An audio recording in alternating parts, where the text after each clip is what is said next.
10वीच्या board परीक्षेत बोलतो मराठी या पाठातून प्रश्न आला तर गुण पक्के कसे मिळवायचे?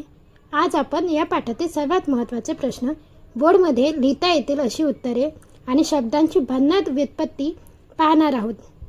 आणि शेवटी मी तुम्हाला एक छोटासा बोर्ड टाईप प्रश्न देणार आहे. उत्तर तुम्ही कमेंटमध्ये द्यायचं आहे. चला सुरुवात करूया. पहिला प्रश्न, शब्दांची व्युत्पत्ती शोधण्याचे फायदे कोणते? व्युत्पत्ती शोधल्यामुळे शब्दाचे मूळ, इतिहास आणि उगम समजतो. शब्दांच्या अर्थात झालेले बदल कळतात.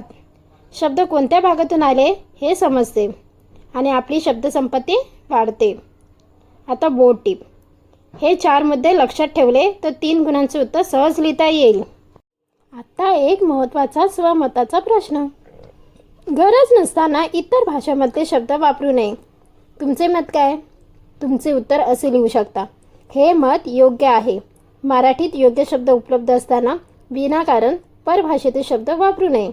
उदाहरणार्थ, मी स्टडी केली असे म्हणण्याऐवजी मी अभ्यास केला असे म्हणावे. यामुळे मराठी भाषेचे सौंदर्य आणि वैशिष्ट्य टिकून राहते.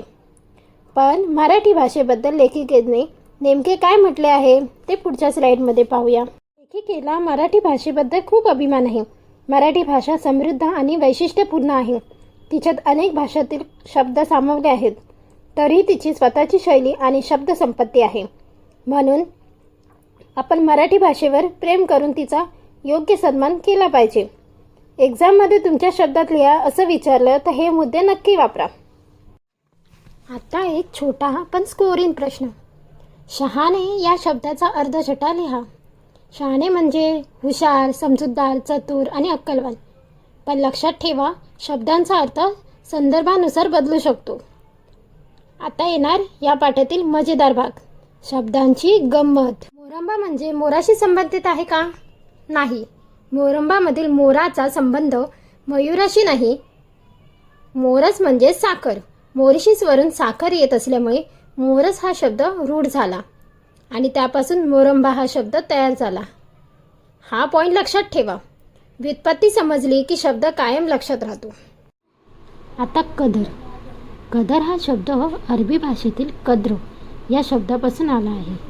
कद्र म्हणजे गुणांची पारख किंवा किंमत. म्हणजे शब्द फक्त पाठ न करता त्यामागचा इतिहास समजून घेतला तर उत्तर लिहिणं खूप सोपं होतं. आता हा शब्द लक्षात ठेवण्यासाठी एक सोपी ट्रिक. अनुसूया, अन अधिक असूया. असूया म्हणजे मत्सर. जिच्या मनात असूया म्हणजेच मत्सर नाही, ती अनुसूया. अशी शब्दांची फोड करून शिकली तर व्युत्पत्ती पटकन लक्षात येते. आता एक गमतीदार उदाहरण.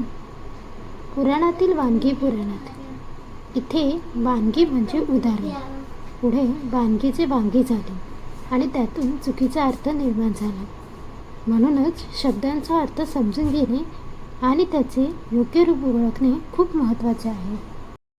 आता एक महत्त्वाच्या भाषेचा मुद्दा. शब्द चुकीच्या ठिकाणी तोडला तर अर्थाचा अनर्थ होऊ शकतो. उदाहरणार्थ, सुतकताई, त्याचं सुतकताई. म्हणून शब्दाचे योग्य उच्चार, योग्य लेखन आणि योग्य अर्थ महत्त्वाचा. आता एक बोनस स्कोरिंग पॉईंट. शब्दसमूहासाठी एक शब्द विचारला तर उदाहरण लक्षात ठेवा. समाजाची सेवा करणारा समाजसेवक, संपादन करणारा संपादक, मार्गदर्शन करणारा मार्गदर्शक. अशा प्रश्नांमध्ये अचूक शब्द लिहिणे खूप महत्त्वाचे असते. तर आज आपण बोलतो मराठी या पाठातील महत्त्वाचे प्रश्न आणि शब्दांची गंमत पाहिली. आता तुमची छोटीशी बोर्ड चॅलेंज. कदर हा शब्द कोणत्या भाषेतील शब्दापासून आला आहे? ए संस्कृत, बी अरबी, सी फारसी. तुमचे उत्तर कमेंटमध्ये लिहा. आणि अशाच प्रकारे SSC बोर्डचे PYQ अधिक इम्पॉर्टंट आन्सर्स सोप्या भाषा शिकण्यासाठी सबस्क्राईब करा. भाषा जपा, भाषा वाढवा, भाषेचा अभिमानाने वापर करा.